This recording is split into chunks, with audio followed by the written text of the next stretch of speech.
Fakta teori.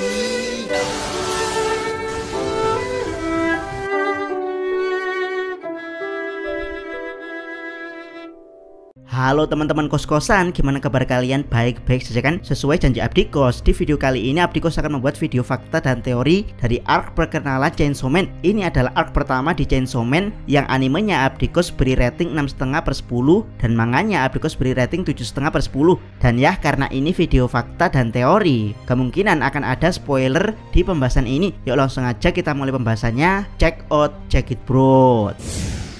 Pertama, kenapa gigi Denji runcing? Dari sini mungkin banyak teman-teman yang penasaran kenapa Denji punya gigi runcing. Apakah ini karena pengaruh dia menjadi hybrid setelah bergabung dengan Vegeta? Jawabannya tentu saja tidak, karena sebelum menjadi hybrid pun Denji sudah punya gigi runcing. Bahkan saat masih kecil pun gigi Denji sudah runcing. Pertanyaannya, kok bisa begitu? Jawabannya simple, yaitu kemiskinan. Yap, karena miskin sejak kecil plus ayah yang abusif, Denji jadi tidak punya akses ke fasilitas kesehatan termasuk dokter gigi. Jadilah Denji tidak pernah merawat giginya hingga gigi tersebut tumbuh secara tidak normal alias jadi runcing seperti itu. Kedua, kenapa Denji mewarisi hutang ayahnya? Yap, salah satu kesialan Denji yang bikin kita kasihan adalah setelah ayahnya meninggal, dia mewarisi utang dari ayahnya pada Yakuza. Tidak tahu utang aslinya berapa, namun yang jelas saat dewasa, utang ayah Denji pada Yakuza menjadi 38.040.000 yen, atau kalau dirupiahkan hampir 4 miliar. Ingat ya, Chainsaw Man berlatar di tahun 1997, jadi kalau dihitung inflasi, mungkin utang Denji sekarang setara 40-an miliar. Pertanyaannya, kenapa Denji bisa mewarisi utang sebanyak itu? Apakah benar ada hukum hutang diwariskan dari orang tua ke anak di undang-undang Jepang? Jawabannya adalah iya. Di Jepang hutang itu diwariskan dari orang yang meninggal ke ahli waris. Jadi di Jepang ada pengadilan yang namanya pengadilan keluarga. Setelah seseorang meninggal, aset dia akan dihitung. Jika ada hutang atau cicilan yang belum lunas, maka ahli waris wajib melunasi semua hutang dan cicilan orang yang meninggal. Barulah jika ada sisa, maka aset warisan tersebut akan dibagi ke semua ahli waris yang ada. Jumlahnya tergantung pengadilan keluarga yang memutuskannya atau mengikuti surat wasiat dari orang yang meninggal. Pertanyaannya, bagaimana jika aset orang yang meninggal setelah ditotal kurang untuk membayar hutang? Jawabannya adalah ini akan menjadi tanggung jawab dari sang ahli waris. Jadi ya, setelah ayahnya Denji meninggal, Denji 100% wajib membayar hutang ayahnya. Dan ini resmi karena ada di undang-undang Jepang. Terus kalau begitu, apakah para Yakuza tidak salah dalam memperbudak Denji? Karena undang-undang Jepang mewajibkan ahli waris untuk melunasi hutang orang yang meninggal. Yap, disinilah letak kesalahan para Yakuza. Ahli waris tidak wajib membayar hutang orang yang meninggal jika dia tidak mengakui aset dari sang pewaris. Jadi jika Denji tidak mengakui warisan ayahnya, maka Denji sebetulnya tidak wajib membayar hutang ayahnya. Tapi ya, karena Denji masih kecil dan hidup miskin, jadi tidak ada ahli hukum yang membantunya. Dari sini video Abdi Kos akan spoiler, kelak diketahui kalau Denji lah yang membunuh ayahnya. Jadi para Yakuza beralasan kalau Denji harus bertanggung jawab atas hutang ayahnya karena Denji telah membunuhnya. Tapi ya, meski hal ini masuk akal, tapi ada celah dari hukuman ini, yaitu Denji membunuh ayahnya karena membela diri dari perilaku ayahnya yang kasar dan suka memukuli Denji. Jadi tindakan Denji tidak dianggap kriminal karena dia membela diri. Jadi dia akan terputus dari ayahnya jika memang ada kerabat dekat Denji yang membantunya di pengadilan. Tapi masalahnya, Denji tidak punya kerabat dekat dan dia mendapat trauma berat setelah membunuh ayahnya. Kalian pasti tahu kenapa Denji sering bermimpi tentang pintu yang tidak boleh dibuka. Yap, langsung saja Abdi Kos spoiler kalau di balik pintu tersebut sebenarnya ada ingatan traumatis Denji saat akan dibunuh ayahnya yang mabuk. Denji pun membela diri dan balik membunuh ayahnya. Yap, Abdi Kos harap teman-teman paham bagaimana detail masalah Denji dan hutangnya.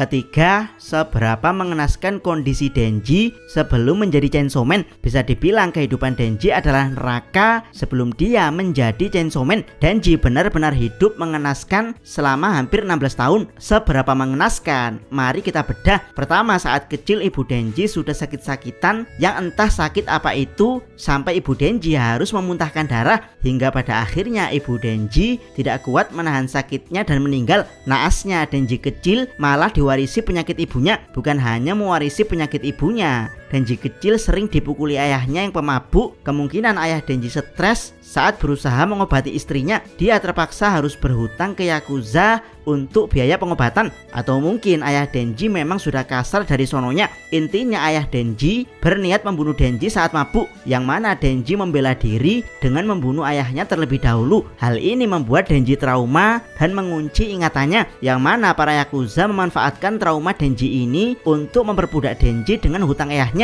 Saat diperbudak Yakuza, nasib Denji tidak kalah mengenaskan. Dia menjual sebagian organ tubuhnya untuk melunasi hutang seperti mata kanan, testis, dan juga ginjal. Meski telah menjual sebagian organ tubuh, utang Denji tidak kunjung lunas. Bahkan upah 400.000 yang dia terima dari pekerjaan membunuh iblis pada akhirnya hanya tersisa 1.700 yen karena terlalu banyak hutang, tagihan, dan cicilan yang harus dibayar Denji. Sehingga sehari-hari hidup Denji adalah tidur di gubuk tua dan makan sepotong roti tawar, ditambah penyakit muntah darah warisan ibu Denji yang sewaktu-waktu bisa kumat. Hal ini membuat Denji menjalani neraka dunia di sisa kehidupannya. Dia tidak bisa melihat normal, tidak bisa bernafsu, bahkan kencing Denji tidak bisa lancar karena ginjal dia sudah dijual. Jadi sebenarnya agak wajar jika Denji menjadi sinting setelah dia menjadi pemburu iblis publik. Itu karena Denji diambil dari neraka kehidupan. Saking sintingnya, semua hal tidak normal yang dihadapi Denji saat menjadi pemburu iblis publik terasa sangat normal bagi Denji karena neraka dia selama menjalani kehidupan sebelumnya. Benar-benar mengenaskan. Keempat, kenapa kakek Yakuza mengkhianati Denji? Dari sini teman-teman mungkin merasa aneh kenapa kakek Yakuza tiba-tiba mengkhianati Denji, padahal sebelumnya kakek Yakuza bangga mempekerjakan berandalan seperti Denji sebagai pemburu iblis demi memperbudaknya. Jawaban simpelnya, ini semua karena kakek Yakuza ketakutan dan serakah. Yap, kakek Yakuza sebenarnya sangat kuat dan berkuasa, tapi kekuasaan kakek Yakuza hanya di wilayah tertentu dan ada Yakuza lain yang lebih besar siap menghancurkan mereka.